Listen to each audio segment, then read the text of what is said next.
नमस्कार दोस्तों, मेरा नाम है विमल सिंह। बालाजी स्टडी अड्डा में आपका स्वागत है। जूनियर एडेड या जूनियर सुपर एडेड के लिए जो आपका पहला पेपर है, जो सभी के लिए कॉमन है, सामान्य ज्ञान, समसामयिक घटनाएं और तार्किक ज्ञान, इस पर आधारित जो 50 प्रश्न थे उसका हमने मॉडल पेपर 1 इससे पहले देखा था। यदि आपने नहीं देखा है तो जरूर देख लीजिएगा। बहुत ही डिटेल में सारी चीजें हमने देखी थी। साइड में आई बटन में पिछला वाला वीडियो मिल जाएगा। आज हम देखेंगे इसी 50 प्रश्न का मॉडल पेपर नंबर जो है वो 2। यही हमारा पोर्शन रहेगा। समसामयिक घटनाएं हम इसमें शामिल नहीं कर रहे हैं, क्योंकि समसामयिक घटनाएं हम अलग से आपको डेली करा रहे थे। इसीलिए तो सामान्य ज्ञान और तार्किक ज्ञान, इस पर आधारित 50 प्रश्न देखेंगे और यह होगा हमारा मॉडल पेपर नंबर 2, जिसके अंतर्गत भारत का इतिहास, भूगोल, राजनीति, आर्थिक, सामाजिक, पर्यावरण, सामान्य विज्ञान, रीजनिंग, सब कुछ जो है वो शामिल होगा। तो चलिए शुरू करते हैं 50 प्रश्नों का। पहला प्रश्न है कि गौतम बुद्ध किसके जो है वो समकालीन थे। 4 ऑप्शन दे रखे हैं, बताना है आपको इनमें से कौन सा जो है वो सही होगा। चंद्रगुप्त मौर्य के, बिंबिसार के, महापद्म नंद के, या फिर आपके समुद्रगुप्त के। गौतम बुद्ध किसके जो है वो समकालीन थे, ये आपसे जो है वो पूछा गया है। आंसर की बात करते हैं ऑप्शन एबीसीडी में, तो आपका बिंबिसार जो है वो बिल्कुल सही हो जाएगा। गौतम बुद्ध जो है वो बिंबिसार के समकालीन थे। चंद्रगुप्त जो मौर्य थे, ये जो है वो आप जानते हैं मौर्य वंश से संबंधित हैं, और मौर्य वंश के संस्थापक जो है ये थे। महापद्म नंद की बात करें तो ये जो है इन्होंने नंद वंश की स्थापना जो है वो की थी। नंद वंश की स्थापना किसने की थी? तो महापद्म नंद ने। समुद्रगुप्त जो है ये गुप्त वंश के सम्राट थे, गुप्त वंश से संबंधित थे। और अगर बात करें भारत का नेपोलियन किसे कहा जाता है, तो समुद्रगुप्त को कहा जाता है। ये जरूर ध्यान रखिएगा, भारत का नेपोलियन किसे कहा जाता है, तो समुद्रगुप्त को कहा जाता है। अगला देखते हैं दूसरा प्रश्न। जो वैदिक ग्रंथ है उनके अनुसार भाष्यकार सायण निम्न में से किस काल में सक्रिय थे? चोल, गुप्त, सातवाहन या फिर विजयनगर। बताइए इनमें से कौन सा जो है आपका सही होगा। आंसर की बात करते हैं ऑप्शन एबीसीडी में से, तो आपका डी वाला ऑप्शन विजयनगर राज्यकाल जो है वो बिल्कुल सही होगा। विजयनगर जो साम्राज्य था उसकी स्थापना कब हुई थी? तो आप कहेंगे सन 1336 ईस्वी में हुई थी। और दक्षिण भारत में तुगलक जो सत्ता थी उसके विरुद्ध होने वाले जो विद्रोह थे उसके परिणाम के रूप में इसकी स्थापना जो है वो हुई थी। बात करें किसने की थी, तो हरिहर और बुक्का, दो नाम ध्यान है, आपने सुना भी होगा हरिहर और बुक्का। इनके द्वारा तुंगभद्रा के उत्तरी तट पर स्थित अनेक गुंडी दुर्ग था उसके निकट जो है वो की गई थी। पर कहाँ की गई थी ये ज्यादा ना पूछकर नाम पूछ लिया जाता है, तो हरिहर और बुक्का, ये दो नाम ध्यान रखिएगा। अपने दिमाग में आपको जो मेन पॉइंट है वो तो हर हाल में रखना ही है। तो वैदिक ग्रंथों के प्रसिद्ध भाष्यकार सायण किस काल से सक्रिय थे? तो विजयनगर राज्यकाल जो है वो सही हो जाएगा। देखते हैं हमारा अगला प्रश्न तीसरा। निम्नलिखित 4 बाहरी आक्रमण जो है उनका काल क्रमानुसार आपको अवस्थित करना है, और अवस्थित करें और नीचे दिए गए कूट से सही उत्तर आपको छांटना है। थोड़ा सा जूम आउट कर देते हैं ताकि ऑप्शन के साथ साथ आपको प्रश्न भी पूरा दिखाई दे।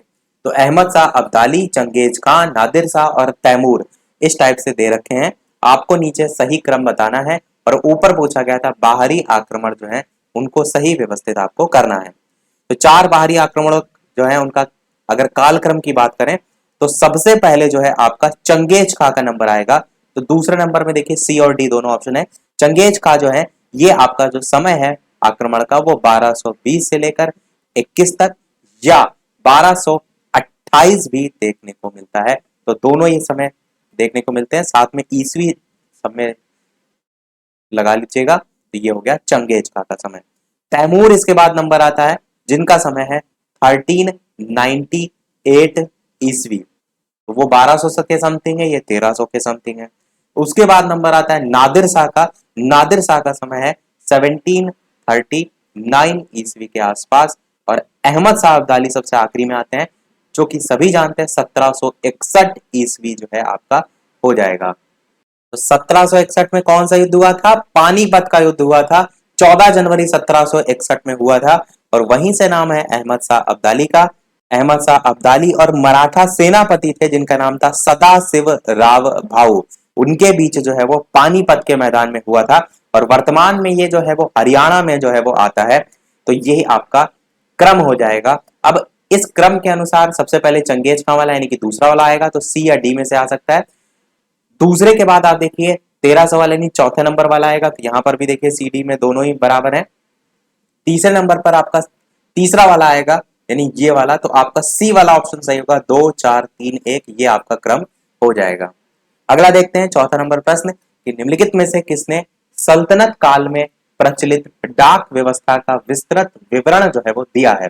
लाइव टाइमिंग दोपहर के 3 बजे, शाम के 8 बजे है, दो टाइमिंग है लाइव, लाइव आकर भी वीडियो देख सकते हैं। सोशल साइंस, साइंस सभी सब्जेक्ट हम ऑलरेडी लगातार प्रॉपर वे में बराबर करा रहे हैं, तो नहीं देखे हो आपने इससे पहले के वीडियो तो प्लेलिस्ट में जाकर आप देख सकते हैं, और इससे पहले वाला मॉडल पेपर भी अवश्य देख लीजिएगा। तो बताइए किसने सल्तनत काल में प्रचलित डाक व्यवस्था का विस्तृत विवरण दिया है। आंसर की बात करते हैं तो आपका इब्ने बतूता जो है वो बिल्कुल सही हो जाएगा। मोहम्मद बिन तुगलक जो थे उसके शासन काल का जो अंतिम दिन था उसकी बात करें, या इसको ऐसे ना समझ के ऐसे हम बताते हैं कि जो इब्ने बतूता था ये सन 1333 ईस्वी में जो है वो भारत में जो है वो आया था।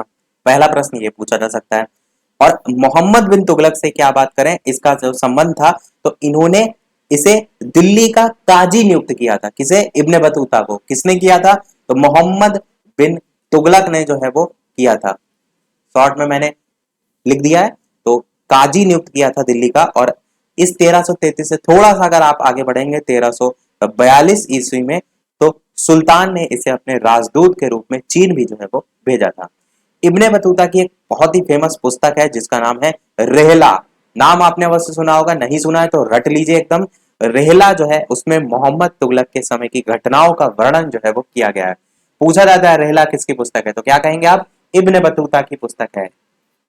इब्ने बतूता पर एक गाना भी बना हुआ है, इब्ने बतूता बगल में जूता पहले तो करता है फुर्र करके है, तो वो भी गाना भी बना हुआ है। तो आपको गाना नहीं याद रखना है, आपको यह ध्यान रखना है कि रेहला जो है ये जो है इनकी पुस्तक है जिसमें मोहम्मद तुगलक के समय की घटनाओं का वर्णन किया गया है।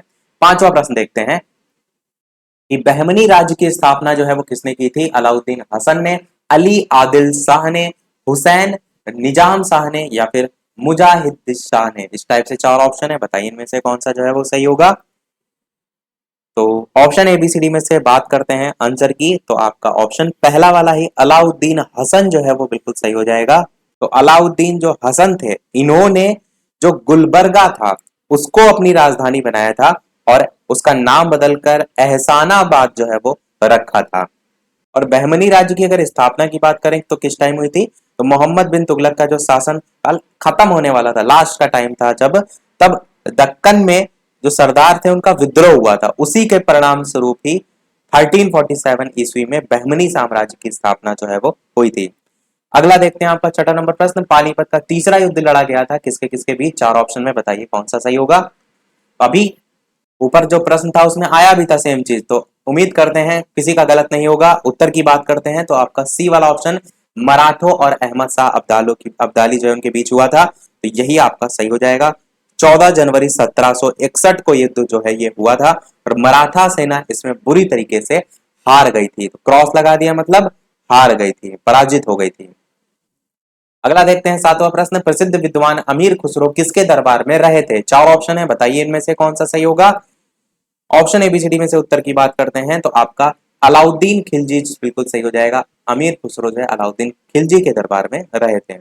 आठवां प्रश्न है, सूफिया कलाम जो एक प्रकार का भक्ति संगीत है वो विशेषता है, किसकी विशेषता है ये आपको जो है वो बताना है। आंसर की बात करते हैं ऑप्शन एबीसीडी में, तो कश्मीर की जो है वो विशेषता है, तो कश्मीर में जो है प्रचलित है, बी ऑप्शन सही हो जाएगा। 9 नंबर प्रश्न है, बंगाल तथा बिहार में स्थायी बंदोबस्त आरंभ किया गया था। मोस्ट इंपॉर्टेंट क्वेश्चन है, ये बहुत अलग अलग कॉम्पिटेटिव लेवल में पूछा भी जाता है। बताइए इनमें से कौन सा सही होगा, कार्नवालिस, मिंटो, वॉरेन हेस्टिंग्स या वेरेजली। और वीडियो पसंद आ रहा हो तो सभी लोग वीडियो लाइक अवश्य कर दीजिएगा ताकि इसी प्रकार धुआंधार प्रश्न अच्छे अच्छे प्रैक्टिस हम आपको कराते रहें। जितनी ज्यादा आप प्रैक्टिस करेंगे उतने ही टाइप टाइप के प्रश्न से आप जो है वो फेस होंगे और उतना ही पेपर में आप नए नए जैसे प्रश्न देखते हैं ना तो घबराहट नहीं होती, आप आसानी से कर ले जाएंगे। तो बात करते हैं चलिए आंसर की ऑप्शन एबीसीडी में, तो कार्नवालिस आपका बिल्कुल सही हो जाएगा। बंगाल में भू राजस्व जो वसूली था उसका अधिकार किसे दिया जाए और कितने समय के लिए दिया जाए ये जो निर्णय था या इस पर जो अंतिम निर्णय था वो कार्नवालिस जो है इन्होंने सर जॉन सोर जो है उनके सहयोग से लिया था, और जमींदार जो थे उनको भूमि का स्वामी भी जो है इन्होंने मान लिया था। तो जिसे स्टार्टिंग में हम सर जॉन सोर व्यवस्था के नाम से जानते थे, परंतु जब ये व्यवस्था को 1793 की बात करें, इसमें जो है नाम बदल दिया गया और स्थायी बंदोबस्त में परिवर्तित जो है वो कर दिया गया। तो यही प्रश्न पूछा गया था स्थायी बंदोबस्त से संबंधित। और जो जमींदार थे उनको अब भू राजस्व जो है उसका 8/9 भाग कंपनी को और 1/9 भाग अपनी जो सेवाएं हैं उसके लिए अपने पास जो है वो रखना होता था। तो ये जो भाग है, हिस्सा है, वो भी ध्यान रखिएगा। 10वां प्रश्न आपका सूची से संबंधित है। एक तरफ समाचार पत्र है, एक तरफ प्रारंभ करने वाले व्यक्ति हैं और नीचे 4 ऑप्शन है। तो यहां से सबसे पहले आप मिलान कर लीजिए, फिर जो है बताइएगा कौन सा सही होगा। तो बॉम्बे क्रॉनिकल जो है ये फिरोज शाह मेहता जो है से संबंधित है, तो आपका पहला वाला ऑप्शन तो तीसरे से मैच करेगा। तो समाचार पत्र प्रारंभ करने वाले यानी जो बॉम्बे क्रॉनिकल है वो फिरोज शाह मेहता जो है इनके द्वारा प्रारंभ किया गया था। कॉमन व्हील जो है वो एमी बेसेंट जो है इनके द्वारा प्रारंभ किया गया था, तो बी का पहला ऑप्शन हो जाएगा। लीडर जो है वो आपका मदन मोहन मालवीय इनके द्वारा स्टार्ट किया गया था, और सर्च लाइट जो बचा ये सचिदानंद सिन्हा।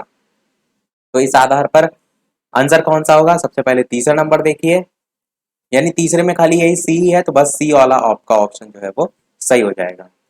11 नंबर प्रश्न है, स्वराज पार्टी को स्थापित किया था बाल गंगाधर तिलक तथा महात्मा गांधी जी ने, विपिन चंद्र पाल तथा लाला लाजपत राय ने, सीआर दास तथा मोतीलाल नेहरू ने, या सरदार पटेल तथा डॉक्टर राजेंद्र प्रसाद ने।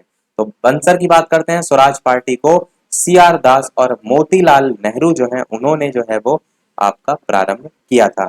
और 1 जनवरी 1923 ईस्वी को जो स्वराज दल था उसकी स्थापना जो है वो हुई थी। अध्यक्ष जो है सीआर दास और मोतीलाल नेहरू इसमें बनाए गए थे। अगला देखते हैं 12 नंबर, निम्नलिखित में से कौन कांग्रेस के आधिकारिक इतिहास के रचयिता थे। बताइए 4 ऑप्शन में कौन सा जो है वो सही होगा। आंसर की बात करते हैं ऑप्शन एबीसीडी में से, तो आपका आंसर पट्टाभी सीतार मैया जो है वो बिल्कुल सही हो जाएगा। कांग्रेस के आधिकारिक इतिहास के रचयिता के रूप में इन्हें जाना जाता है, पट्टाभी सीतार मैया जो है वो सही होगा। अगला देखते हैं 13 नंबर प्रश्न, भारतीय स्वतंत्रता संग्राम संघर्ष के दौरान निम्न में से किसकी गिरफ्तारी के विरोध में काफी संख्या में निहत्थे लोग अमृतसर के जलियांवाला बाग में 13 अप्रैल 1919 ईस्वी को इकट्ठा हुए थे। तो बताइए किस रीजन से इकट्ठा हुए थे। 4 ऑप्शन में बताना है आपको कौन सा सही होगा। तो आंसर की बात करते हैं, तो आपका सी वाला ऑप्शन डॉक्टर सैफुद्दीन किचलू तथा डॉक्टर सत्यपाल, इनकी गिरफ्तारी हो गई थी। क्या हो गई थी, इनकी गिरफ्तारी हो गई थी, और इसी का विरोध करने के लिए 13 अप्रैल 1919 को, ईस्वी भी आप कह सकते हैं 1919 ईस्वी को, बैसाखी के दिन अमृतसर के जलियांवाला बाग में एक सभा एकत्रित हुई थी, जिस पर जो जनरल डायर था, शॉर्ट में जेडी लिख दिया मैंने, जनरल डायर ने गोलियां चलवा दी थी और 1000 से ज्यादा लोग इसमें मर गए थे, 3000 लोग इसमें घायल हो गए थे। सारी चीजें मैंने अलग से जलियांवाला बाग हत्याकांड जब पढ़ाया था आपको बताया भी था। अगला देखते हैं, भारत के संविधान के अंतर्गत आर्थिक योजना विषय किसमें आता है। बताइए इन 4 ऑप्शन में कौन सा जो है वो सही होगा। ऑप्शन एबीसीडी में से 4 ऑप्शन में बताइए, राज्य सूची, संघ सूची, समवर्ती सूची या किसी भी सूची में निर्दिष्ट नहीं, कौन सा सही होगा। आंसर की बात कर लेते हैं, तो आंसर की बात करते हैं ऑप्शन एबीसीडी में से कौन सा जो है वो सही होगा। तो आपका सी वाला ऑप्शन समवर्ती सूची जो है वो बिल्कुल सही होगा। भारत के संविधान के अंतर्गत जो समवर्ती सूची है उसमें आपका आर्थिक योजना विषय रखा गया है। कोई भी विषय वैसे पूछा जा सकता है, तो समवर्ती सूची, राज्य सूची, संघ सूची, थोड़ा बहुत आइडिया आपको होना चाहिए। कई बार इनकी संख्या भी जो है वो पूछ ली जाती है, कई बार मैंने आपको बताई, इसलिए यहाँ रिपीट नहीं कर रहा हूं मैं।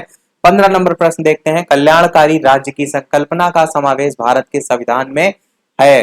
नीति निर्देशक तत्व, चौथी अनुसूची, मौलिक अधिकार या फिर प्रस्तावना। बताइए इनमें से कौन सा सही होगा। आंसर की बात करते हैं, तो आपका राज्य के नीति निर्देशक तत्व बिल्कुल सही होगा। नीति निर्देशक जो तत्व होते हैं उनका लक्ष्य होता है एक सच्चे कल्याणकारी राज्य की स्थापना करना। और अनुच्छेद 38 के अनुसार आपको यह पता होना चाहिए कि राज्य ऐसी सामाजिक व्यवस्था करे जिसमें सामाजिक आर्थिक और राजनीतिक न्यायिक जो राष्ट्रीय जीवन है उसकी सभी संस्थाओं को उसमें जो है शामिल किया जाए। ये सारी चीजें इसमें बताई गई हैं। पर आप ये ध्यान रखिएगा, कल्याणकारी राज्य की संकल्पना का समावेश राज्य के नीति निर्देशक तत्व में रखा गया है। अगला है कौन सा मौलिक अधिकार इनमें से नहीं है? समानता का अधिकार, स्वतंत्रता का अधिकार, संपत्ति का अधिकार या धर्म का अधिकार। तो चार ऑप्शन में से बताना है मौलिक अधिकार कौन सा नहीं है। ये सभी को पता होगा कि संपत्ति का अधिकार नहीं है, तो आंसर तो सी सही होगा। पर पता आपको क्या होना चाहिए कि किस संविधान संशोधन से हटा दिया गया? तो 44वें संविधान संशोधन द्वारा इसे हटा दिया गया था, संशोधन कर दिया गया था। अनुच्छेद 31 में संशोधन किया गया था। ये भी आप याद रख सकते हैं। कौन से अनुच्छेद में? अनुच्छेद 31 में संशोधन करके संपत्ति के अधिकार को मूल अधिकार की श्रेणी से या मौलिक अधिकार जो है उसकी श्रेणी से हटा दिया गया। अब यह अनुच्छेद किसमें आता है? तो अनुच्छेद 300 का के तहत एक कानूनी अधिकार जो है वो बना दिया गया है। फिर से एक चीज बार रिपीट करता हूं मैं, 44वें संविधान संशोधन के तहत हटाया गया, अनुच्छेद 31 में संशोधन करके संपत्ति का जो मूल अधिकार था उसको समाप्त कर दिया गया और अनुच्छेद 300 का के तहत एक कानूनी अधिकार बना दिया गया। बेहद ही महत्वपूर्ण प्रश्न है ये, क्योंकि ये भी आपका बहुत से अलग अलग पेपर में रिपीट होता है। अगला है भारत का उपराष्ट्रपति निर्वाचित होता है जनता के द्वारा, निर्वाचक मंडल जो द्वारा जो राष्ट्रपति को निर्वाचित करते हैं, संसद के दोनों सदनों के सदस्यों के द्वारा या राज्य के विधान मंडलों के द्वारा। तो चार ऑप्शन में से उत्तर की बात करते हैं तो आपका संसद के दोनों सदनों के सदस्यों के द्वारा बिल्कुल सी वाला ऑप्शन सही हो जाएगा। तो भारत का जो उपराष्ट्रपति होता है वो निर्वाचित होता है। और अनुच्छेद की अगर बात करें तो अनुच्छेद 66 के अनुसार उपराष्ट्रपति का निर्वाचन संसद के दोनों सदनों के सदस्यों से मिलकर बनने वाले निर्वाचक गण के जो सदस्य होते हैं उनके द्वारा आनुपातिक प्रतिनिधित्व के अनुसार एकल संक्रमणीय मत के द्वारा जो है वो होगा। पर ऐसे निर्वाचन में मतदान आपका गुप्त होगा, ये आपका अनुच्छेद 66 जो है वो कहता है। तो ये भी ध्यान रखिएगा कि किसमें आपका ये किस अनुच्छेद में ये आपका आता है। 18 नंबर प्रश्न कह रहे हैं निम्न में से किस एक की संस्तुति के आधार पर मूल कर्तव्यों से संबंधित जो प्रावधान है उनको भारत के संविधान में जोड़ा गया था? बलवंत राय मेहता समिति, आयंगर समिति, स्वर्ण सिंह समिति या फिर ठक्कर आयोग। चार ऑप्शन में कौन सा जो है वो सही होगा? वीडियो को शेयर और करते रहिएगा लोगों के साथ ताकि अधिक से अधिक लोग वीडियो देखें, अधिक से अधिक लोगों को लाभ पहुंचे। तो आप ही के द्वारा शेयर किया जा सकता है, तो शेयर भी करते रहिएगा। आंसर की बात करते हैं तो आपका सी वाला ऑप्शन बिल्कुल सही हो जाएगा, यानी कि स्वर्ण सिंह समिति जो है वो बिल्कुल सही होगा। इन्हीं की रिपोर्ट के आधार पर संविधान के भाग 4 में, कौन से भाग 4 में अनुच्छेद था एक जिसका नाम था अनुच्छेद 50 का, तो इसी के रूप में मूल कर्तव्यों को जोड़ा गया। ये 50 ए नहीं 51 का होगा, ये 51 का है आपका 51 का। और जो स्वर्ण सिंह समिति थी इसके द्वारा जो जोड़ा गया था वो कब जोड़ा गया था? तो 1976 में सरकार के द्वारा जो है वो जोड़ा गया था इनकी सिफारिश पर। और कौन सा संविधान संशोधन था? तो 42वां संविधान संशोधन जो है वो था। साथ ही साथ आपसे अगर पूछा जाए मूल रूप से संख्या कितनी थी जब ये स्टार्ट हुआ, तो संख्या 10 थी आपकी। तो मूल कर्तव्य की संख्या 2002 में, कब? सन 2002 में एक और संविधान संशोधन हुआ जो कि 86वां संविधान संशोधन था, उसमें ये संख्या 10 जो है इसको बढ़ाकर 11 कर दिया गया। तो यहां से आपकी संख्या जो है वो 11 हो गई थी, पहले संख्या 10 थी। देखते हैं, चलिए हमारा अगला प्रश्न 19। भारत में केंद्र राज्य संबंध प्रभावित होते हैं संविधान के प्रावधानों से, नियोजन प्रक्रिया से, राजनीतिक हितों के अंतर विरोध से या राजनीतिक हितों की एकता से, हुक्म चलाने की इच्छा की प्रबलता से। तो ये चार ऑप्शन नीचे दे रखे हैं, बताना है आपको 19 नंबर प्रश्न में कौन कौन सा जो है वो सही होगा। तो आंसर की बात करते हैं तो पहला और दूसरा आपका बिल्कुल सही होगा, यानी ए वाला आपका ऑप्शन सही होगा कि भारतीय संविधान जो है उसमें केंद्र और राज्य जो है उनके अधिकारों का बंटवारा 7वीं अनुसूची में किया गया है, ये ध्यान रखिएगा। और प्रभावित जो है वो संविधान के प्रावधानों से, और नियोजन प्रक्रिया पहला और दूसरा यहाँ पर सही हो जाएगा।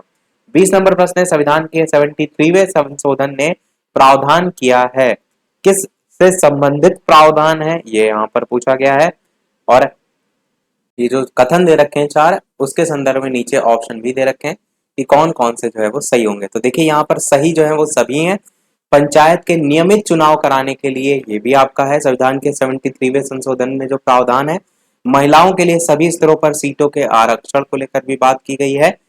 राज्य वित्त आयोग की संस्तुति के अनुसार जो पंचायत है उनको फंड्स का अनिवार्य रूप से हस्तांतरण भी इसमें है। और 11वीं अनुसूची में दिए गए जो विषय हैं उनके संबंध में पंचायतों को शक्ति का अनिवार्य रूप से हस्तांतरण भी इसमें है। तो आंसर आपका उपर्युक्त सभी जो है वो सही हो जाएगा। 21 नंबर प्रश्न, सूची 1 और 2 को जो है आपको सुमेलित करना है। सूची 1 जो है उसमें संविधान के अनुच्छेद लिखे हुए हैं, सूची 2 में जो है उससे संबंधित विषय लिखे हुए हैं, और 4 यहाँ पर जो लिखे हैं उसके आधार पर नीचे 4 ऑप्शन भी आपको दे रखे हैं। तो आपके लिए मैं क्या करता हूँ, जो प्रश्न है उसको थोड़ा सा मैंने जूम आउट कर दिया ताकि एक बार में पूरा प्रश्न आप देख लें। पहले हम बात करते हैं मिलान से संबंधित। तो आकस्मिक जो प्रावधान है वो आपका सी वाले ऑप्शन 352 से जो है वो मैच करेगा, पहला वाला। तो ये वाला आपका हो गया 352 अनुच्छेद में। उसके बाद अगर बात करें विधायी शक्तियां जो है उनका वितरण, दूसरा वाला, ये 245 अनुच्छेद से संबंधित होता है। तो जो दूसरा है वो डी वाले से मैच कर जाएगा, पहला वाला जो है वो सी वाले से मैच कर गया। फिर संघीय न्यायपालिका जो है ये आपका 124 से संबंधित होता है। और नागरिकता जो बचा ये बचा एक, यानी कि पांचवा वाला जो है ये अनुच्छेद इससे संबंधित है। तो सी, ये जो संघीय न्यायपालिका 124 था, ये कौन सा ऑप्शन था, पहला वाला था, यानी यहाँ पर ए होगा। तो सी डी ए, और लास्ट में आपका बी, तो सी डी ए बी करके आपका ऑप्शन होगा। तो इसमें देख लीजिए नंबर लिखा हुआ है, यानी सी पे कौन सा नंबर था, तो आपका तीसरा वाला यानी जो सी था वो पहले से मैच कर रहा था। तो इसमें नंबर के अकॉर्डिंग करना है ना, तो आपका डी वाला ऑप्शन सही होगा, 3 4 1 2 वाला। तो सबसे पहले आपका 3 वाला आएगा, क्योंकि जो 124 था ये आपका संघीय न्यायपालिका से संबंधित है ना, मैंने ए लिखा था, तो सबसे पहला आपका ये आएगा। फिर दूसरा जो है आपका जो चौथा है वो उससे मैच करेगा, यानी कि जो 5 था वो नागरिकता से। समझ गए होंगे आप किस प्रकार से सीरियल है, बस इसी एबीसीडी के सीरियल में ही आपको लगाना था। 22 नंबर प्रश्न देखते हैं कि निम्न में से किस एक की सिफारिशों के आधार पर संघ और राज्यों के बीच वित्तीय वितरण होता है। वित्त आयोग, अंतरराज्यीय काउंसिल, योजना आयोग, या फिर सरकारियां आयोग। 4 ऑप्शन में से कौन सा सही होगा, तो आप कहेंगे वित्त आयोग की जो सिफारिश होती है उन्हीं के आधार पर संघ और राज्यों के बीच वित्तीय वितरण जो है वो होता है। तो ये आपका सही होगा। और अगर थोड़ा सा वित्त आयोग के बारे में बात करें, तो अनुच्छेद 280 के अनुसार जो राष्ट्रपति है उनके द्वारा प्रत्येक 5 वर्ष बाद या आवश्यकता पड़ने पर समय से पूर्व एक वित्त आयोग का गठन जो है वो किया जाता है। इसमें एक अध्यक्ष के अलावा 4 अन्य सदस्य भी जो है वो होते हैं। पहले वित्त आयोग के अध्यक्ष कौन थे, तो के सी नियोगी जो है वो थे। नाम आपको इनका रटा होना चाहिए, के सी नियोगी। अगला देखते हैं। और अगर एक चीज और आपसे पूछ ली जाए वर्तमान में कौन है, तो 15वें वित्त आयोग के अध्यक्ष हैं जिनका नाम है एन के सिंह, जो वर्तमान में है। तो वर्तमान के तो आपको रटे ही होने चाहिए क्योंकि करंट अफेयर भी आपके कोर्स में है। 23 नंबर प्रश्न है, 2011 की जनगणना के अनुसार लिंग अनुपात महिला प्रति 1000 पुरुषों पर कितना है, 941 है, 934 है, 927 है, या 943 है। तो आप सभी जानते हैं, बहुत बार प्रश्न रिपीट होता है, 943 आपका सही हो जाएगा। 24 नंबर प्रश्न है कि बंध्याकरण के लिए जो जनसंख्या नियंत्रित करने का एक अधिक विश्वसनीय तरीका है, दंपतियों के लिए अपनी इच्छा से न आने के कुछ कारण हैं। 4 ऑप्शन में बताना है आपको, नीचे 4 ऑप्शन भी दे रखे हैं, कौन सा सही होगा, नीचे ये ऑप्शन भी दे रखे हैं। तो यहाँ पर जो आंसर है वो उपर्युक्त सभी है, यानी ये लड़कों के लिए इच्छा भी, शिशु मृत्यु की ऊंची दर भी, समझदारी की कमी भी, और अति गरीब परिवारों में आर्थिक मजबूरियां भी। तो चारों ही आपके इसमें आ जाएंगे, तो उपर्युक्त सभी जो है आपका सही हो जाएगा। अगला देखते हैं 25 प्रश्न, जो कि है पास्कल इकाई है आर्द्रता की, दाब की, वर्षा की, या तापमान की। 4 ऑप्शन में बताइए। तो ये भी प्रश्न बहुत रिपीट होता है, हमेशा याद रखिएगा, पास्कल दाब की इकाई होती है। सामान्य विज्ञान के आप देख रहे हैं प्रश्न आपके स्टार्ट हो गए हैं। अगला 26 नंबर प्रश्न कह रहा है कि मोटर वाहनों से निकलने वाली निम्न में से कौन सी एक मुख्य प्रदूषक गैस है? बताइए कौन सी गैस निकलती है? Carbon dioxide, carbon monoxide, marsh gas या नाइट्रोजन ऑक्साइड? तो आप क्या कहेंगे कि मोटर वाहनों से निकलने वाली जो गैस होती है उनमें कार्बन मोनोऑक्साइड एक मुख्य प्रदूषक गैस होती है। तो बी वाला आपका ऑप्शन सही हो जाएगा। और कार्बन मोनोऑक्साइड जो हीमोग्लोबिन होता है हमारे शरीर में उसके साथ क्रिया करके एक स्थायी यौगिक बना लेती है, जिससे हीमोग्लोबिन ऑक्सीजन को ऊतकों तक नहीं पहुंचा पाता और इसीलिए मनुष्यों के लिए ये नुकसानदायक जो है वो होती है।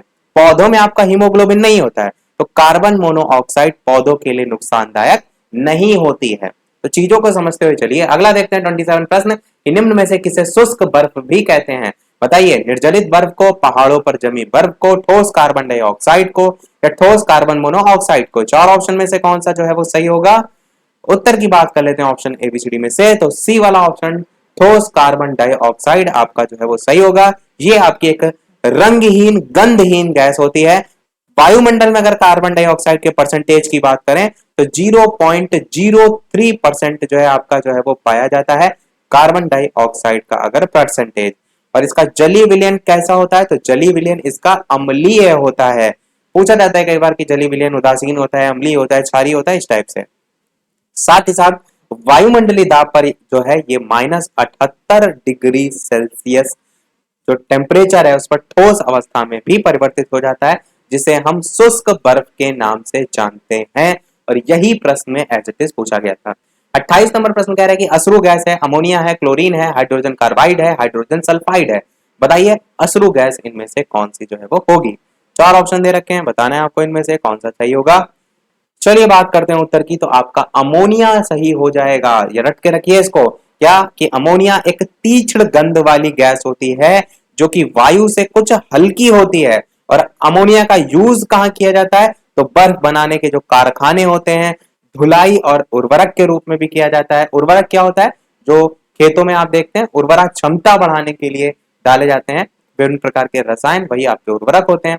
अब अमोनिया की अगर बात करें तो अमोनिया आपका एक क्षारीय जो है वो गैस है और जल में घुलकर ये अमोनियम हाइड्रोक्साइड जो है वो बनाती है। क्या बनाती है? Ammonium hydroxide. साथ ही साथ कृत्रिम रेसे और अश्रु गैस बनाने में भी अमोनिया गैस का यूज किया जाता है। अगला देखते हैं आपका 29 नंबर प्रश्न कि लौह का अंश सबसे अधिक पाया जाता है सेम में, अंडों में, हरी सब्जियों में या दूध में? बताइए इनमें से कौन सा सही होगा। टोटल 50 प्रश्न का हम मॉडल पेपर देख रहे हैं। ये मॉडल पेपर हमारा दूसरा है। इससे पहले एक 50 प्रश्न वाला मॉडल पेपर हम और देख चुके हैं, वो जरूर देख लीजिएगा यदि आपने नहीं देखा है अभी तक। और ये जो हम देख रहे हैं 50 प्रश्न एक ही वीडियो में, ये पहला जो पेपर सभी के लिए कॉमन है वो 50 प्रश्न का मॉडल पेपर देख रहे हैं। इसमें हम करंट अफेयर को शामिल नहीं कर रहे हैं क्योंकि करंट अफेयर हम अलग से पढ़ा रहे हैं। उत्तर की बात करते हैं तो हरी सब्जियां आपका बिल्कुल सही हो जाएगा। तो लोहे का अंश जो है उसकी बात करें तो सबसे अधिक जो पाया जाता है वो हरी सब्जियों में जो है वो पाया जाता है। और लौह तत्व जो होता है उससे रक्त का हीमोग्लोबिन बनता है जो कि शरीर में रक्त का संवाहक के रूप में भी जो है वो कार्य करता है। प्रश्न ये भी पूछा जाता है कि लौह तत्व की जो कमी है उससे कौन सा बीमारी हो जाती है? तो आरक्तता नामक बीमारी जो है वो हो जाती है। और अलग अलग जो भोज्य पदार्थ होते हैं उनमें परसेंटेज भी होता है, जैसे कि मेथी की जो सब्जी होती है उसमें 16.9 जो आपका लोहा है वो मिलीग्राम में होता है, पुदीना में 15.6 मिलीग्राम होता है, पालक में यही 10.5 मिलीग्राम होता है, तिल में 10.8 मिलीग्राम होता है, हरा धनिया में 9.8 मिलीग्राम होता है, चना में 8.0 मिलीग्राम होता है, पोहा जो आप खाते हैं उसमें 8.0 मिलीग्राम होता है, आटा जिसकी रोटी आप खाते हैं 5.3 मिलीग्राम होता है, मूंगफली जो है उसमें 8.5 मिलीग्राम होता है। तो अलग अलग जो भोज्य पदार्थ है उसमें अलग अलग लोहा जो है वो इस प्रकार से प्राप्त होता है। तो सबसे ज्यादा जो मैंने बताया वो मेथी की जो सब्जी होती है उसमें होता है। अगला नंबर देखते हैं 30 नंबर। प्रश्न आपका है अगला, प्रकाश संश्लेषण में पौधों द्वारा निम्न में से कौन सी गैस यूज की जाती है? अमोनिया, कार्बन डाइऑक्साइड, क्लोरीन या सल्फर डाइऑक्साइड? तो चार ऑप्शन में से कौन सा सही होगा? उत्तर की बात करते हैं तो कार्बन डाइऑक्साइड आपका प्रकाश संश्लेषण में पौधों द्वारा यह गैस यूज की जाती है। पौधों में जल, प्रकाश, पर्णहरित और कार्बन डाइऑक्साइड की उपस्थिति में ही जो कार्बोहाइड्रेट है उनका निर्माण की जो प्रक्रिया होती है उसी को हम प्रकाश संश्लेषण का नाम देते हैं। तो यही आपसे प्रश्न में पूछा गया था। प्रकाश संश्लेषण को इंग्लिश में हम फोटोसिंथेसिस कहते हैं और इसमें पौधों द्वारा कार्बन डाइऑक्साइड का यूज जो है वो किया जाता है। 31 नंबर प्रश्न है कि वायु शक्ति में ऊर्जा का कौन सा रूप विद्युत ऊर्जा में परिवर्तित हो जाता है? गतिज ऊर्जा, स्थितिज ऊर्जा, सौर ऊर्जा, विकिरण ऊर्जा। वायु शक्ति में ऊर्जा का कौन सा रूप विद्युत ऊर्जा में परिवर्तित हो जाता है? तो चार ऑप्शन में से कौन सा सही होगा? उत्तर की बात करते हैं तो गतिज ऊर्जा आपका बिल्कुल सही हो जाएगा। अगला प्रश्न देखते हैं 32 नंबर कि विश्व जनसंख्या दिवस बताइए, विश्व जनसंख्या दिवस कब मनाया जाता है? 8 मई को, 7 जून को, 11 जुलाई को, 15 सितंबर को। चार ऑप्शन में बताना है आपको कौन सा सही होगा। आंसर की बात कर लेते हैं ऑप्शन एबीसीडी में से, तो आपका 11 जुलाई को विश्व जनसंख्या दिवस मनाया जाता है, याद रखिएगा। अगला है प्लासी का युद्ध कब हुआ था? 1750, 1757, 1760 या फिर इनमें से कोई नहीं। वीडियो के मेन कमेंट में बताइए कौन सा सही होगा। वीडियो को लाइक सभी लोग करते रहिएगा, आपके एक लाइक से मुझे ही मोटिवेशन मिलता रहे। एक साथ 50-50 प्रश्न हम आपको करा रहे हैं, इसी प्रकार आगे भी कराते रहें। तो जितने भी लोग वीडियो देख रहे हैं उम्मीद कर रहे हैं सभी लोग लाइक भी करते चलिएगा। तो चार ऑप्शन में से बात करते हैं आंसर की कौन सा सही होगा, तो आपका 1757 आपका बिल्कुल सही हो जाएगा। तो प्लासी का युद्ध आपका ध्यान रखिएगा, पूछा बहुत जाता है। प्लासी का युद्ध किसके किसके बीच हुआ था? तो 23 जून 1757, तारीख भी लिख देता हूं मैं, 23 जून 1757 को मुर्शिदाबाद के दक्षिण में 22 मील दूर नदिया जिले में गंगा नदी के किनारे प्लासी नामक स्थान था, वहां पर हुआ था। ये जो युद्ध था उसमें एक और ब्रिटिश ईस्ट इंडिया कंपनी की सेना थी और दूसरी ओर थे बंगाल के नवाब की सेना। तो कंपनी की जो सेना थी उसने रॉबर्ट क्लाइव के नेतृत्व में नवाब सिराजुद्दौला को हरा दिया था। तो प्लासी का युद्ध ध्यान रखिएगा। अगला देखते हैं 34 नंबर प्रश्न कि कुचिपुड़ी नृत्य आरंभ हुआ आंध्र प्रदेश में, केरल में, उड़ीसा में या फिर तमिलनाडु में। चार ऑप्शन में बताना है कौन सा सही होगा। उत्तर की बात कर लेते हैं ऑप्शन एबीसीडी में से, तो आप जानते हैं अगर कोई व्यक्ति अंधा हो उसको ना दिखाई दे तभी तो वो कच्ची पूड़ी खा लेगा, तो बस कुचिपुड़ी से आप याद रखेंगे आंध्र प्रदेश। आंध्र प्रदेश में देखिए वर्ड आंध्र आ रहा है, यानी अंधा कोई है उसको नहीं दिखाई दे रहा है, वो पूड़ी कैसी खाई ले रहा है? कच्ची खाई ले रहा है, तो कुचिपुड़ी से आप इसे जोड़ सकते हैं। अगला प्रश्न 35 नंबर है कि विश्व वन्य जीव दिवस मनाया जाता है 21 मार्च को, 2 मई को, 5 जून को या फिर 21 जून को। तो चार ऑप्शन में से बताना है आपको कौन सा सही होगा। उत्तर की बात कर लेते हैं ऑप्शन एबीसीडी में से, तो आपका 21 मार्च को विश्व वन्य जीव दिवस। वैसे अगर देखा जाए तो थोड़ा सा यहाँ पर मामला गड़बड़ दे रखा है, क्यों? क्योंकि 21 मार्च को आपका विश्व वानिकी दिवस मनाया जाता है और विश्व वन्य जीव दिवस आपका 3 मार्च को मनाया जाता है। यहाँ पर ऑप्शन थोड़ा सा घुमा कर दे दिया गया है, इस चीज को ध्यान रखिएगा। 3 मार्च को आपका विश्व वन्य जीव दिवस मनाया जाता है, जो कि यहाँ चारों ही ऑप्शन में जो है आपका नहीं है। तो विश्व वन्य जीव दिवस 3 मार्च आप ध्यान रखिएगा और 21 मार्च को आपका विश्व वानिकी दिवस मनाया जाता है, जो कि यहाँ पर ऑप्शन में दे रखा था। बाकी यहाँ पर गलत नहीं है, क्योंकि 21 मार्च को ही आप अंतरराष्ट्रीय वन दिवस के रूप में भी मनाते हैं, तो उसी आधार पर इन्होंने ऑप्शन दे दिया है विश्व वन्य जीव दिवस। बाकी पर्टिकुलर जो मनाया जाता है वो 3 मार्च को मनाया जाता है। बाकी ऑप्शन के अकॉर्डिंग अगर जाएंगे तो आप 21 मार्च के साथ भी जा सकते हैं, गलत आपका ये भी नहीं है। 36 नंबर प्रश्न देखते हैं, भारत के 3 सर्वाधिक नगरीकृत राज्यों का सही क्रम जो है आपको बताना है। चार ऑप्शन दे रखे हैं, बताइए इनमें से कौन सा सही होगा। तो चलिए बात कर लेते हैं आंसर की ऑप्शन एबीसीडी में, तो बी वाला ऑप्शन महाराष्ट्र, गुजरात, कर्नाटक, ये वाला सही होगा। इसमें अगर बात करें इनके नगरीकरण का परसेंटेज, तो महाराष्ट्र का परसेंटेज ये लगभग 42.4% के आसपास है, गुजरात का 37.5% के आसपास है और जो कर्नाटक है इसका परसेंट 33.98% के आसपास है और तमिलनाडु इसमें सबसे ज्यादा है जो कि 43.8% है। परंतु बी वाले ऑप्शन में देखिए तमिलनाडु नहीं दे रखा है, तो हमें तमिलनाडु वाले परसेंटेज से लेना देना नहीं है, बी वाला आपका सही क्रम हो जाएगा। 37 नंबर प्रश्न दे रखा है, कथन दे रखा है, कारण दे रखा है। कथन कह रहा है कि भारतीय आर्थिक नीति की अंदर और बाहर दोनों ओर से आधिकारिक आलोचना हो रही है, और इसका रीजन ये दे रखा है कि आलोचना अधिकांशतः आदर्शों के भेदों पर आधारित है। और ये जो है आपका ऊपर दे रखा था कि 2 वक्तव्य दिए गए हैं। अब बताइए इनमें से कौन सा जो है वो सही होगा, कि दोनों सही हैं, दोनों गलत हैं, यानी इस टाइप से अलग अलग 4 ऑप्शन दे रखे हैं। तो कथन तो आपका बिल्कुल सही था, और कारण की बात करें तो कारण भी आपका बिल्कुल सही था, तो ए वाला आपका ऑप्शन बिल्कुल सही होगा। दोनों सही है, और आर ए का सही स्पष्टीकरण भी जो है वो कर रहा है। भारत की नई आर्थिक नीति जो है उसकी देश के अंदर और बाहर आलोचना हो रही है, परंतु ये जो आलोचना है वो तथ्यों पर आधारित ना होकर आदर्शों और विचारधाराओं पर आधारित है। ये आपका कारण कह रहा था, तो दोनों ही आपका सही है। 38 नंबर प्रश्न कह रहा है कि किसके निर्यात से भारत की निर्यात आय में सर्वाधिक योगदान होता है? कृषि उत्पाद, निर्यात मतलब चीजें जब बाहर भेजी जाएं, रत्न और आभूषण, मशीनरी, या फिर कपड़ा और सिले सिलाए वस्त्र। 4 ऑप्शन में से बताना है आपको कौन सा सही होगा। आंसर की बात करते हैं तो कपड़े और सिले सिलाए वस्त्र आपका सही होगा।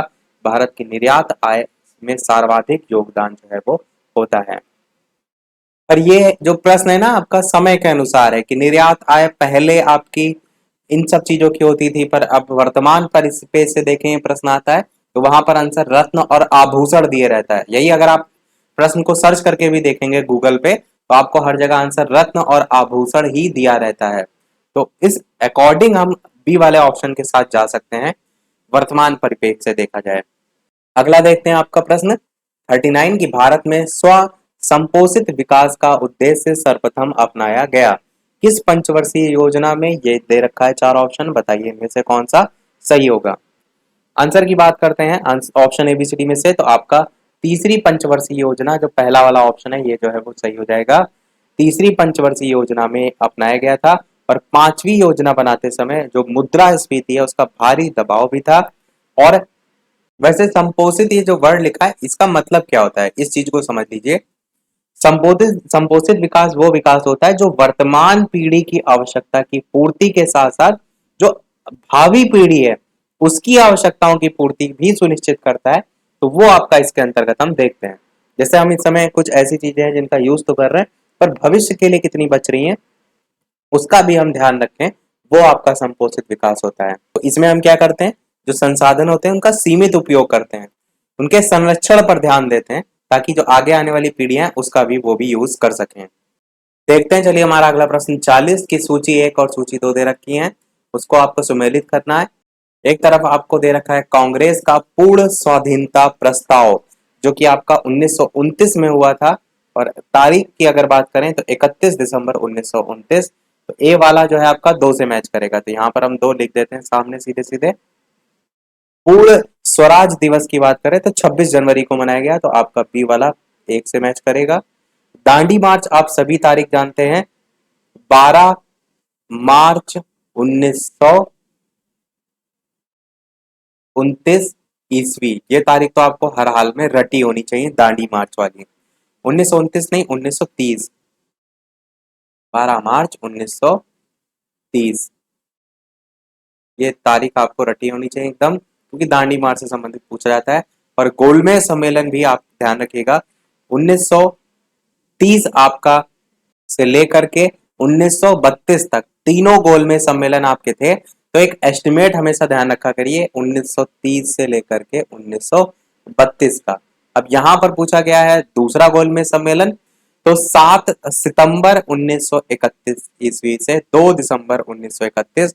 तारीख कहीं कहीं अलग अलग लिखी रहती है, तो एस्टिमेट अगर आप देखेंगे तो 1931 में ही आपका दूसरा गोलमेज सम्मेलन हुआ था। और 1931 वाला ऑप्शन यहाँ पर देखिए, तो ये आपका दे रखा है जो कि जुलाई करके दे रखा है, तो यहाँ पर आप 3 वाला जो है वो लिख सकते हैं। थोड़ा सा नीचे इसको स्क्रॉल कर देते हैं। अच्छा, इसमें 5 ऑप्शन दे रखे हैं, तो जुलाई वाला ना करके 5 वाला यहाँ कर दीजिए, इसको हम यहाँ पर 5 कर देते हैं। और ये जुलाई जो 1931 है ये काट देते हैं, क्योंकि यहाँ इधर 4 ऑप्शन है, इधर 5 है, तो इस सितंबर 1931 इससे मैच करेगा। तो दांडी मार्च आपका कौन सा था, 12 मार्च 1930, यानी ये आपका 4 से मैच करेगा। तो 2 1 4 5 करके देखिए कौन सा ऑप्शन सही है, वही आपका सही हो जाएगा। तो यहाँ पर 2 1 4 3 दे रखा है, तो बी वाला ऑप्शन तो बिल्कुल सही होगा, पर इन्होंने जो लास्ट वाला डी से मैच किया वो 3 से मैच किया है, जबकि मैंने 3 वाला देखिए काट दिया था। जुलाई 1931 मैंने काट दिया था, मैंने 5 के साथ मैच किया था सितंबर 1931। तो ये 5 यहाँ पर कर लीजिए, वो ज्यादा सही है, क्योंकि अधिकतर जगह सितंबर ही आपको दे रखा होता है। तो ये आपका बी वाला ऑप्शन सही हो जाएगा। अगला देखते हैं, नागार्जुन सागर बांध बना हुआ है किस नदी पर बना हुआ है ये आपको बताना है। 4 ऑप्शन में चाटिए कौन सा सही होगा। आंसर की बात करते हैं ऑप्शन एबीसीडी में से, तो आप सभी जानते हैं आपका सी वाला ऑप्शन कृष्णा नदी जो है वो बिल्कुल सही होगा।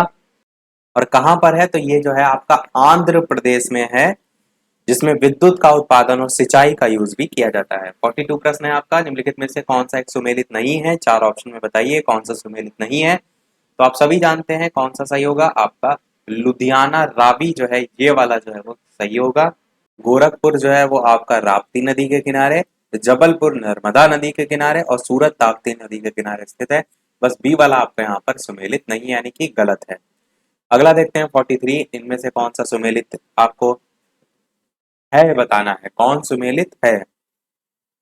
ऑप्शन एबीसीडी में से छाटिए, बताइए कौन सा सही होगा। उत्तर की बात करते हैं तो राजधानी लिखी हुई है, आपको समझ में क्लियर आ रहा है, तो मिजोरम आपका आइजोल से संबंधित हो जाएगा। आइजोल मिजोरम की राजधानी है। और मेघालय की राजधानी आप सभी जानते हैं कोहिमा नहीं होती है, मेघालय की राजधानी शिलोंग होती है। नागालैंड की राजधानी गुवाहाटी नहीं होती है, नागालैंड जो है वो असम राज्य जो है उसका मुख्य नगर है। और राजधानी के रूप में बात करें तो असम की राजधानी आपकी दिसपुर होती है, तो दिसपुर वाला भी ऑप्शन कट जाएगा।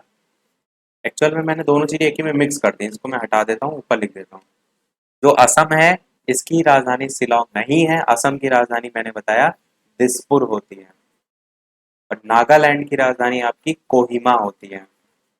मैंने नीचे लिख दिया था ताकि कंफ्यूज ना हो, तो इसलिए मैंने अलग अलग लिख दिया। तो केवल और केवल मिजोरम की राजधानी आइजोल, सी वाला ऑप्शन सही है। अगला देखते हैं 44 प्रश्न, निम्न में से कौन सा वृक्ष समुद्र तल से सर्वाधिक ऊंचाई पर पाया जाता है। देवदार, चीड़, साल या सागौन। 4 ऑप्शन में से कौन सा सही होगा, तो आप कहेंगे देवदार जो है आपका सही होगा। जो देवदार है ये आपका समुद्र तल से सर्वाधिक ऊंचाई पर पाया जाता है। हिमाचल है उसके उत्तरी भाग में 1690 मीटर से 2400 मीटर तक की ऊंचाई तक पाए जाते हैं। चीड़ की बात करें तो हिमालय के उत्तरी भाग में 1000 मीटर से लेकर के 2000 मीटर तक की ऊंचाई जो है वहां तक पाए जाते हैं। साल की बात करें तो हिमालय के निचले ढाल पर पाए जाते हैं। और जो सागौन है वो मध्यवर्ती भारत में पाए जाते हैं। 45 नंबर प्रश्न है, ग्लोबीय ताप वृद्धि से संबंधित निम्नलिखित जो कथन है उसमें कौन सा सही है। तो डायरेक्ट हम इसमें कथन जो सही है उसकी बात करते हैं। तो आपका जो यहाँ पर नीचे ऑप्शन कूट वाले दे रखे हैं, तो केवल और केवल 4 वाला जो है वो सही होगा। तो चौथा ही हम डायरेक्ट आपको पढ़ के सुना देते हैं, ऑप्शन बहुत बड़े हैं इसलिए। तो ये संभावना है कि सन 2044 ईस्वी तक फिजी डूब जाएगा और समुद्र तल के बढ़ने से इसी वर्ष तक नीदरलैंड पर भी एक गंभीर संकट छा जाएगा। तो ये आपका सही हो जाएगा। तो ये जो प्रभाव है वो ग्लोबीय ताप वृद्धि के परिणाम स्वरूप होगा। 46 प्रश्न है, समताप मंडल में ओजोन परत का कार्य जो है वो क्या होता है। बताइए इन 4 ऑप्शन में कौन सा सही होगा। भूमंडलीय ताप को स्थिर रखना, घटाना आवृत्ति को, मानसूनों की विफलता को बचाना या फिर भूतल पर पराबैंगनी विकिरण पात का जो है उसको थामना। आंसर की बात करते हैं तो आपका डी वाला ऑप्शन सही हो जाएगा। ओजोन परत जो है सूर्य से आने वाली जो पराबैंगनी किरणें होती हैं उनको पृथ्वी पर आने से रोकती हैं। और ये वायुमंडल के जो ऊपरी परत होती है उसमें ऑक्सीजन पर पराबैंगनी किरणों के प्रभाव से भी जो है वो बनती है। यूज इसका विरंजक में, जीवाणुनाशक में, कृत्रिम रबर में, कपूर में आदि जगह किया जाता है। 47 प्रश्न है, निम्नलिखित में से कौन सा एक सुमेलित नहीं है। बताइए इन 4 ऑप्शन में कौन सा सुमेलित नहीं है। तो ये जो है आपका जनजाति से संबंधित दे रखा है, तो आप जानते हैं जो शेरपा जनजाति है ये आपकी नेपाल में है। थारू नामक जो जनजाति है वो उत्तराखंड में। टोडा जो है वो आपकी जनजाति दक्षिण भारत में। और ये जो ऊपर जो जनजाति थारू ये आपकी यूपी में भी है, उत्तर प्रदेश में भी आती है, दोनों जगह आती है। पर बात करें लास्ट वाले की जो जुल्लू है, तो ये जनजाति आपकी अफ्रीका महाद्वीप में जो है वो पाई जाती है। बस यही वाला ऑप्शन डी वाला गलत हो जाएगा, प्रश्न में नहीं ही जो है आपसे पूछा गया था। 48 देखते हैं, यहाँ से रीजनिंग के प्रश्न है। तो टोटल मात्र 3 ही प्रश्न है, 48, 49, 50। बताइए इनमें से कौन सा कैसे मिलान होगा। तो आप जान रहे हैं ए से डी की तरफ आप बढ़ रहे हैं, तो 2 की यहाँ पर बढ़ोतरी हो रही है, ए बी सी डी करके इस टाइप से बढ़ रहा है। इसी प्रकार आगे देखिए तो बी और ई में भी, बी के बाद सी डी ई यानी 2 का गैप आ रहा है। तो यहाँ पर सेम चीज आगे भी देख लीजिए कि इसी प्रकार चल रहा है, जैसे ए है यहाँ पर बी आ रहा है, डी है यहाँ पर ई आ रहा है, आई है यहाँ पर जे आ रहा है, तो सेम यहाँ पर भी देखेंगे डी है तो यहाँ पर जस्ट नेक्स्ट आएगा आपका ई, जी है तो आपका एच आएगा, एल है तो यहाँ पर एम आएगा, एस है तो आपका टी आएगा। तो इस आधार पर पहले वाला ऑप्शन देखिए सही है, ई एच एम टी करके दे रखा है, तो आपको आगे कुछ देखने की आवश्यकता भी नहीं है। 49 नंबर प्रश्न है आपका, बिंदुओं वाले त्रिभुज की संख्या आपको बतानी है, कौन कितनी जो है वो होगी। बताइए, ये बिंदु आपके दे रखे हैं, तो आपको कुछ इस प्रकार से गिनना है, जैसे कि एक त्रिभुज आपका ये वाला हो जाएगा जिसके अंदर बिंदु है, इसी प्रकार 2 3 4 5 6, तो 6 तो आपके यहाँ पर कंफर्म हो गए। फिर आप देखिए, ये जो है दो दो के आधार पर भी त्रिभुज बन रहे हैं, जैसे एक ये वाला आपका त्रिभुज बन जाएगा। सेम चीज आप इधर से भी देखिए तो इधर भी त्रिभुज आपका बन जाएगा। सेम चीज अगर आप उल्टा में देखेंगे तो ये भी आपका एक त्रिभुज बन जाएगा। यही चीज आप ऊपर भी जाएंगे क्योंकि बिंदु के अंतर्गत ही आ रहा है, तो ये भी आपका त्रिभुज बन जाएगा। ये आप देख रहे हैं इस टाइप से चार बन रहे हैं, वो भी लिख सकते हैं। फिर इसको हटा देते हैं, फिर यहाँ लिख देते हैं। अब यही चीज जो आपने देखी, इसी में ही आप एक लेवल ऊपर जाके देखेंगे तो यहाँ पर भी तो त्रिभुज बन रहा है। इसी प्रकार सेम चीज यहाँ पर क्रॉस में जाकर भी तो त्रिभुज बन रहा है। सेम यही चीज नीचे भी आप देखेंगे तो त्रिभुज इस टाइप से बन रहा है। यहाँ पर भी आप देखेंगे तो त्रिभुज बन रहा है। और ये आपके जो बने ये चार हो गए, यहाँ वाले भी, तो इसको भी हटा देते हैं। यहाँ पर चार था पहले से, चार और लिख दिया। एक त्रिभुज देखिए ये आपका उल्टा में बन रहा है। पर अगर आप यहाँ पर ये देख लें कि ऑप्शन जो है 5 8 10 16 करके दे रखे हैं, तो आगे आपको गिनने की आवश्यकता नहीं है, समय बर्बाद करने की ऑप्शन नहीं है, क्योंकि आप ऑलरेडी 10 से ऊपर जा चुके हैं। तो मैक्सिमम वाला आंसर 16 वाला ही आपका सही हो जाएगा। अब यहाँ पर आप चाहें तो प्रूव कर सकते हैं कि कैसे कैसे आए, पर कोई आवश्यकता नहीं है, आप आसानी से ऐसे मैक्सिमम वाले टिक के साथ जा सकते हैं। देखते हैं हमारा अगला और इस वीडियो का लास्ट प्रश्न। इसके बाद एक प्रश्न हम आपसे भी पूछेंगे। वीडियो अभी तक आपने लाइक ना किया हो तो सभी लोग, जितने भी लोग वीडियो देख रहे हैं, सभी लोग वीडियो को लाइक अवश्य कर दीजिएगा। आपके एक लाइक से मुझे भी मोटिवेशन मिलता रहे। चैनल पर नए हो तो सब्सक्राइब करके भी अवश्य जुड़ जाइएगा, और टेलीग्राम चैनल से ना जुड़े हो तो लिंक आपको डिस्क्रिप्शन में मिल जाएगी, बालाजी स्टडी अड्डा सर्च करके भी आप जुड़ सकते हैं। इतने अच्छे अच्छे प्रश्न कराए तो हम एक छोटा सा लक्ष्य भी चलिए आपके लिए रखते हैं, 1000 लाइक का। जैसे ही 1000 लाइक कंप्लीट होंगे, वैसे ही हम मॉडल नंबर जो है वो मॉडल पेपर नंबर 3 जो है आपको कराएंगे। तो ये एक छोटी सी यहाँ पर हमने अपनी इच्छा रखी है कि जैसे ही 1000 लाइक कंप्लीट होंगे, तीसरा मॉडल पेपर हम आपके लिए लेकर आएंगे। तो बस धुआंधार लाइक करिए। देखते हैं हमारा इस वीडियो का लास्ट प्रश्न। ए बी कॉमा, कॉमा ना नहीं, fill in the blanks, B C, फिर fill in the blanks with C, fill in the blanks B A, फिर fill in the blanks C. इस टाइप के प्रश्न कैसे करते हैं, हम यहाँ पर टोटल देख लेते हैं कितने नंबर हैं। एक दो, फिल इन द ब्लैंक्स को मिलाकर 3 4 5 6 7 8 9 10 11 12, अब 12 है। तो अब हम इसको डिवाइड कर सकते हैं, चाहे तो हम 4 से डिवाइड करके देख ले सकते हैं। तो 4 से करेंगे तो 3 3 का पेयर बनेगा, तो A B something, B C something, इस टाइप से। 3 से डिवाइड करेंगे तो 4 4 का पेयर बनेगा। तो आप चाहें तो 3 3 का बना लीजिए, चाहे 4 4 का बना लीजिए, वो आप पर डिपेंड है। अब जैसे यहाँ पर हमने कोई वैल्यू पुट करके रखी ए बी के बाद यहाँ पर हमने सी रख लिया, तो ए बी सी आपका बन गया। हम 3 3 का ही देख रहे हैं यहाँ पर, डंडा इस टाइप से, यानी कि स्लैश हमने बना दिया। तो ए बी सी, अगले वाले में देखिए क्या है, बी सी आपका अगला क्या होगा, जब हम बी से शुरू कर रहे हैं, जैसे ए बी सी लिखा है, अब हम बी से शुरू करेंगे तो बी सी के बाद क्या आएगा, ए आएगा। यहाँ पर ए आना चाहिए, हमने एक स्लैश लगा दिया। अगले में सी से शुरू कर रहे हैं तो सी के बाद ए बी आएगा, तो यहाँ पर ए आएगा, बी आपका ऑलरेडी था, यहाँ स्लैश लगा दिया। लास्ट में ए, बी सी फिर से आ जाएगा, यहाँ पर बी फिर से आ जाएगा। तो सी ए, और यहाँ पर आपका सी ए बी था ना, तो ये भी ए, यहाँ पर बी, यानी सी ए बी वाला देखिए ऑप्शन कौन सा सही है, सी वाला सही है, यानी कि ये आपका आंसर जो है वो हो जाएगा। इस टाइप से आसानी से इस टाइप के प्रश्न आप कर सकते हैं। अब आपका यहाँ पर मन है, चाहे तो आप 4 4 का भी बना सकते थे पेयर, पर वो डिपेंड आप पर करता है, जो आपको आसानी लगे। 3 3 में देखिए आसानी से बन भी गया, ए बी सी ए करके, और 3 ही लेटर भी थे। यहाँ पर अगर डी होता, जैसे ए बी सी के साथ डी भी होता, तो आप क्या करते, तो 4 का बनाते, तो वहां से आपको ढूंढने में आसानी लगती है। अब यहाँ पर देख ही रहे 3 लेटर है, तो 3 का बनाएंगे, आसानी से निकाल ले जाएंगे। अब देख लेते हैं वो प्रश्न, जैसे कि सभी वीडियो में हम आपसे एक ना एक प्रश्न पूछते हैं।